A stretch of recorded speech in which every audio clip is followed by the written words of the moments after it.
যদি আমি এটা কিনবো ভাবি, আমরা কে দেখে কেনা? ফ্ল্যাট কিনলো, বাড়ি কিনলো, নিজের বাচ্চা বায়না করছে আমাকে একটা হ্যাঁ। যেন খেলনা মানে এন্টারটেনমেন্ট হিসেবে আমাকে একটা কুকুর এনে দেবে। সে জানলো না বুঝলো না, এই জন্য যাদের কুকুর নিয়ে আসলো।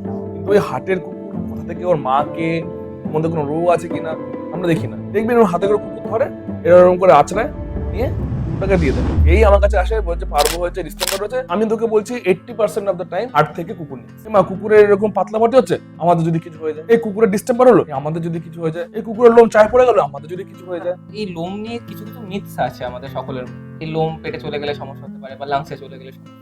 কোনো বাচ্চাকে যদি কখনো একদম আর্লি স্টেজে কুকুরের সাথে ফ্যামিলিয়ার করা হয়, সেটা বাচ্চাটার জন্য ভালো। বিস্কুট কুকুরদের জন্য কতটা ক্ষতি? তারা এমনিতে খুব ভায়োলেন্ট, ফ্যামিলি ভায়োলেন্ট, কুকুরও সেরকম অ্যাক্ট করে। কুকুরের নেচার ছটফট, এটা 100% কুকুর কিন্তু সবসময় ওনারকে ডেপিক্ট করে। যে ফেসবুকে আমার কুকুর কি হচ্ছে, এখানে 5-15টা কমেন্ট পড়বে, না এটা ডিস্টার্ব, না এটা পারবো, না না আমার তো ফেসবুকে সবচেয়ে বেশি ভোট তো পার্বতেই পড়েছে, আমি কুকুরে পারবো।